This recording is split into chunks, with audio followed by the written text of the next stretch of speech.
जय हिंद दोस्तों, स्वागत है आपका अपने YouTube चैनल पेड़ा मिलिट्री न्यूज हिंदी में। और आप देख रहे हैं पेड़ा military news Hindi daily update, जहां हम बात करते हैं बीते 24 घंटे में केंद्र अर्धसैनिक बल और सीएपीएफ के महत्वपूर्ण खबरों का। तो चलिए आज की बड़ी खबर से शुरुआत करते हैं, लेकिन खबर में आगे बढ़ने से पहले सभी सीआरपीएफ जवानों को ढेर सारी शुभकामनाएं। आज 27 जुलाई 2026 को सीआरपीएफ अपना 88 यानी 88वां स्थापना दिवस मना रहा है। इस गौरवपूर्ण अवसर पर पैरा मिलिट्री न्यूज की ओर से सीआरपीएफ के सभी सेवारत एवं सेवानिवृत्त अधिकारियों, जवानों और उनके परिवारों को हार्दिक शुभकामनाएं। देश की आंतरिक सुरक्षा, शांति और सेवा के प्रति आपका समर्पण हम सभी के लिए प्रेरणा स्रोत है। तो चलिए हम बढ़ते अपनी खबर की ओर और शुरुआत करते हैं आज की बड़ी खबर से। सबसे पहले बात करते हैं दिल्ली में हुए नीट पेपर लीक विरोध प्रदर्शन की। सीआरपीएफ के महानिदेशक श्री जीपी सिंह ने कहा कि प्रदर्शन समाप्त होने के बाद आरएफ की कार्रवाई का पेशेवर तरीके से पोस्ट इवेंट एनालिसिस किया जाएगा। इस दौरान यह जांच होगी कि आरएफ ने दंगा नियंत्रण के लिए जो कदम उठाए, क्या वे तय एसओपी यानी स्टैंडर्ड ऑपरेटिंग प्रोसीजर और राइट कंट्रोल मैनुअल के अनुसार थे या नहीं। सीआरपीएफ यह भी देखेगा कि क्या परिस्थितियों के अनुसार बल का इस्तेमाल चरणबद्ध तरीके से किया गया था और क्या पैलेट गन के इस्तेमाल के आरोप सही है। दूसरी ओर सीआरपीएफ का कहना है कि प्रदर्शन के दौरान आरएएफ के 47 जवान घायल हुए, जिनमें 6 के सिर पर गंभीर चोट और 4 जवानों का फ्रैक्चर हुआ है। अधिकारियों के अनुसार कुछ उपद्रवियों ने लोहे की रॉड से जवानों पर हमला किया था। पूरी रिपोर्ट तैयार होने के बाद मुख्यालय अपना आधिकारिक पक्ष रखेगा। अब बात करते हैं दिल्ली की ही। 15 अगस्त तक दिल्ली में अब सीआरपीएफ और आरएएफ की 83 कंपनियां तैनात रहेगी। राष्ट्रीय राजधानी दिल्ली में सुरक्षा व्यवस्था को और मजबूत करने के लिए गृह मंत्रालय ने बड़ा फैसला लिया है। अब सीआरपीएफ और आरएएफ की कुल 83 कंपनियां 15 अगस्त तक दिल्ली में तैनात रहेगी। इनमें 3 महिला कंपनियां भी शामिल है। पहले प्रदर्शनों के दौरान 50 कंपनियां तैनात थी, लेकिन अब अतिरिक्त कंपनियों को भी दिल्ली बुलाया गया है। सभी कंपनियों को आधुनिक दंगारोधी उपकरण, ऑपरेशन स्केल हथियार और आवश्यक गोला बारूद के साथ तैयार रहने के निर्देश दिए गए हैं। ये सभी कंपनियां दिल्ली पुलिस के साथ मिलकर कानून व्यवस्था और स्वतंत्रता दिवस की सुरक्षा व्यवस्था संभालेगी। अब बात बीएसएफ की, जहां पर बीएसएफ और पुलिस की संयुक्त कार्रवाई में 20 किलो से ज़्यादा गांजा बरामद किया गया है। अब चलते हैं त्रिपुरा की ओर, जहां 81वीं बटालियन बीएसएफ, सोनामुड़ा पुलिस और 11वीं बटालियन टीएसआर ने संयुक्त अभियान चलाकर बड़ी सफलता हासिल की है।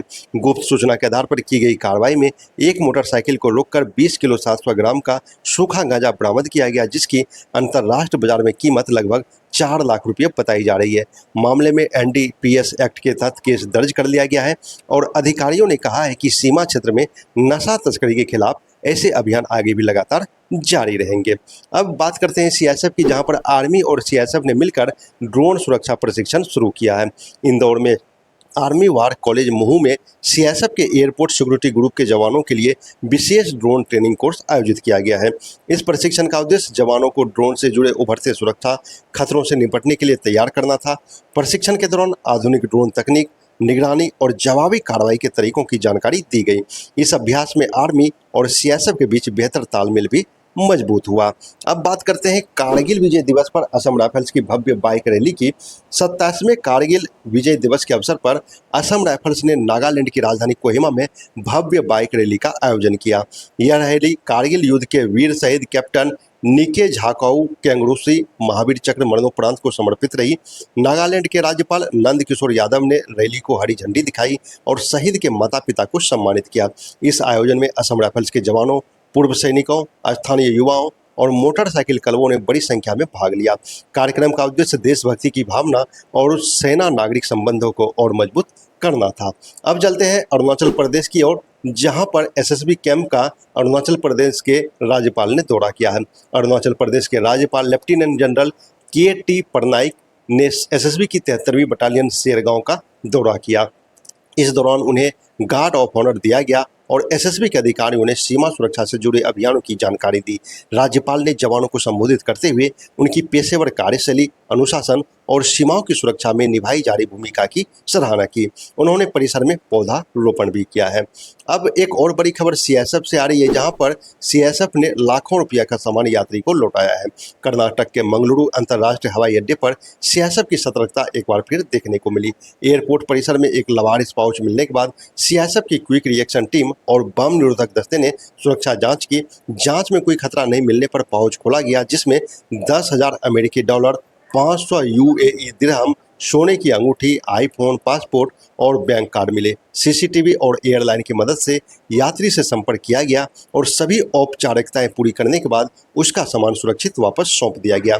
यात्री ने सीआईएसएफ और एयरपोर्ट स्टाफ की ईमानदारी और प्रोफेशनलिज्म की खुलकर सराहना की।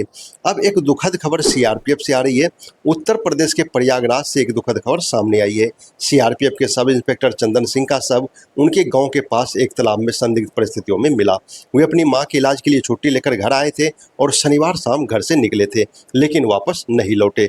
रविवार सुबह उनका शव तालाब में मिला। उनके चेहरे पर चोट के निशान पाए गए हैं, जिसके बाद परिजनों ने हत्या की आशंका जताई है। पुलिस ने सबको पोस्टमार्टम के लिए भेज दिया है और मामले की जांच शुरू कर दी है। सीआरपीएफ के अधिकारी भी मौके पर पहुंचे और जांच में स्थानीय पुलिस का सहयोग कर रहे हैं। और अंत में एक बड़ी खबर, शानदार उपलब्धि की आ रही है। खेल जगत से बड़ी खबर है। 11वीं all India police judo cluster championship 2026 में एसएसबी ने पुरुष वर्ग में ओवरऑल चैंपियन बनने का गौरव हासिल किया है। हैदराबाद में आयोजित इस प्रतियोगिता में एसएसबी के खिलाड़ियों ने शानदार प्रदर्शन करते हुए कुल 6 स्वर्ण, 4 रजत और 4 कांस्य पदक जीते हैं। महानिदेशक एसएसबी ने सभी खिलाड़ियों, कोच और सपोर्ट स्टाफ को इस उपलब्धि पर बधाई दी और कहा कि यह सफलता पूरे बल के लिए गर्व का विषय है। तो फिलहाल दोस्तों आज के बुलेटिन में बस इतना ही। अगर आपको यह वीडियो पसंद आया है तो लाइक करें, अपने साथियों के साथ शेयर करें और para military news Hindi channel को सब्सक्राइब करना ना भूलें। जय हिंद।